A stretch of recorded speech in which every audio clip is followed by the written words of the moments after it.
Merci beaucoup de l'espace que vous m'accordez pour donner mon point de vue par rapport aux échéances électorales de cette année. Déjà, comme tu l'as dit, parce que si vous essayez un peu de parcourir la liste de quasiment tous les candidats, vous allez trouver que leurs photos, leurs numéros d'ordre sont déjà éparpillés à travers la ville. Alors, avant de donner un commentaire, je voudrais d'abord féliciter et souhaiter bonne chance à toutes les candidates et à tous les candidats. Je m'en vais souhaiter bonne chance surtout à toutes les femmes qui, en tout cas cette année, ont manifesté un certain engouement dans ces jeux politiques. Parce que dans les années passées, on constatait que c'était beaucoup plus les hommes qui entraient dans la danse. Mais aujourd'hui, il y a vraiment beaucoup de femmes. Et en tout cas, je les encourage et je les félicite. Mais en même temps, je me pose beaucoup de questions. Est-ce que ces femmes ne sont-elles pas en train de vouloir d'être utilisées comme des marchepieds par les hommes? Je ne veux pas que cela arrive, mais je suis en train de leur dire de faire attention pour ne pas vraiment servir des marchepieds pour les hommes qui pourraient éventuellement les utiliser pour pouvoir accéder au pouvoir comme député nationaux ou même provinciaux. Parlons maintenant du nombre. Cet engouement. Pour la ville de Goma, il me semble que nous avons seulement besoin de 4 députés nationaux. Mais plus de 200 candidats députés. Bon, c'est la démocratie. Beaucoup de jeunes aussi. Vous ne pouvez pas interdire aux gens de postuler lorsqu'ils pensent qu'ils peuvent postuler. Et donc nous les encourageons. Beaucoup de jeunes, parmi eux, nombreux ont quitté les mouvements citoyens. Il y en a qui avaient des business, il y en a qui travaillaient dans le monde humanitaire, mais qui ont décidé de pouvoir plutôt rentrer en politique. C'est une bonne chose, c'est-à-dire tout le monde a apporté à l'édification d'un pays qui est sur les rails. Donc je ne peux que les encourager. Mais cependant, je me pose beaucoup de questions. En 2006, on a eu des élections. En 2011, on en a eu. Et en 2018, on en aura, si Dieu le veut. Mais pourquoi dans le passé, il n'y avait pas autant, il n'y avait pas une ruée aussi grande de beaucoup de gens vers la politique? Je me réserve de penser que est-ce que ce n'est pas pour des raisons économiques, peut-être, ou pour des raisons de prestige, peut-être, parce que vous savez que lorsque on est député national, on est député provincial, on jouit d'un certain prestige dans la communauté, mais aussi cela est accompagné par un prestige financier.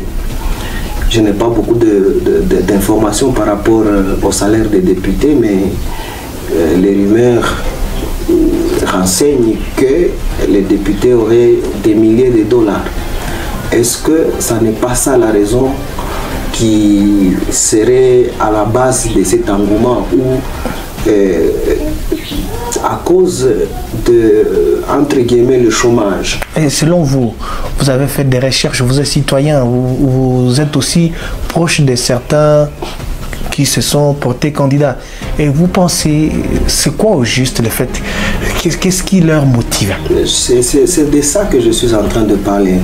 Est-ce que c'est parce qu'il n'y a pas d'opportunité dans d'autres secteurs de la vie que les gens se disent, bon, finalement, il n'y a qu'en politique où on peut bien gagner sa vie, où on peut bien réussir? Parce qu'en effet, nous avons tous constaté que il y a certaines personnes avec qui nous avons été, moyens d'ailleurs dans leur vécu quotidien, mais une fois accédés au pouvoir, ils ont changé de strate. Tu comprends ce que je dis? Et donc, ça pourrait être aussi l'une des raisons, c'est-à-dire les gens n'ont pas d'opportunité dans d'autres secteurs de la vie.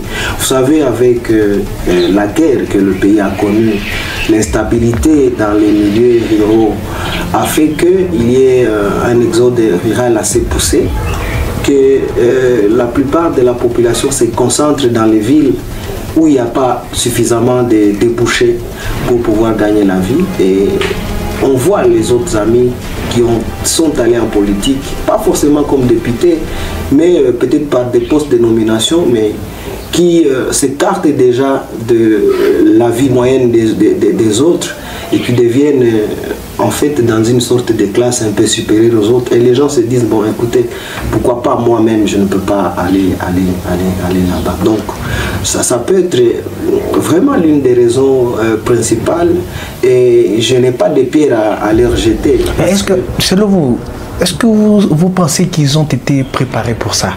Est-ce que ce n'était pas précipité? Est-ce qu'il n'y a pas ceux-là qui se retrouvent à embrasser la carrière politique et pourtant ils n'étaient pas préparés? Bon, vous savez, ça ne date pas de cette année. Ça ne date pas de 2023 ni de 2018. Dans ce pays, à l'époque, avant les années 90, lorsqu'on rencontrait un acteur politique, un administratif, on sentait qu'on avait affaire à quelqu'un qui a de la matière, quelqu'un qui a des compétences incontestées, incontestables. Mais à un certain moment, on a constaté dans ce pays que finalement, il y avait un couloir, un grand couloir pour tout le monde. C'est tout le monde qui veut devenir à des responsabilités politiques, même si on n'en a pas les compétences et le profil. Et c'est quand même très grave, parce que moi j'estime que un député, ça n'est pas n'importe qui, n'est-ce pas? C'est un poste de grande responsabilité qui suggère de fortes capacités de réflexion, de fortes capacités, n'est-ce pas, pour l'individu d'aider le pays. Mais il se fait malheureusement que ce poste-là, qui est vraiment sacré, pour moi, est en train d'être malheureusement désacralisé, et où on pense que finalement, tout le monde peut entrer. Et ce qui fait que, bon, vous allez constater que des législatures passent sans que l'on entende un député élu faire la moindre intervention. Une législature passe sans que l'on ne sente même pas un quelconque contrôle de l'exécutif. Et ça laisse à désirer, mais j'ai toujours pensé que lorsque on est en train de commencer une démocratie, on y va par ses échecs, et qu'à un certain moment, pourquoi pas, dans ces tout-là, on pourra peut-être retrouver des meilleurs, oui, parce que et espérer que bon, le pays puisse aller sur les rails. Parce que je vous ai posé cette question parce que nous apprenons qu'il y a ceux-là qui ont été recrutés à la dernière minute parce que les partis politiques étaient en difficulté de réunir, d'avoir le seuil. Bon, je crois que j'ai frôlé cette question-là. Lorsque j'étais en train de dire que j'encourageais beaucoup les candidatures féminines, parce qu'il y a vraiment beaucoup d'engouement des femmes, il y a beaucoup de candidatures féminines et des jeunes. Alors vous craignez je suis en train de craindre effectivement que, au lieu vraiment que ces jeunes et que ces mamans en qui nous avons trop confiance, je suis en train de craindre qu'ils servent, comme je l'ai dit, pour récolter les voix de pont à certaines forces cachées pour, n'est-ce pas, amasser des voix et faire passer des gens. Alors, une occasion de dire à toutes ces personnes-là, même si elles ont été ou elles auraient été recrutées à la dernière minute par des personnes de mauvaise foi, de croire en elles-mêmes.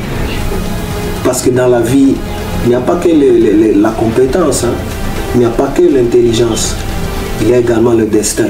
C'est-à-dire vous pouvez recruter quelqu'un parce que vous voulez vous en servir et être surpris demain que lui se serve maintenant de vous. Donc j'encourage. Mais aussi j'encourage d'autres personnes à ne pas toujours penser politique.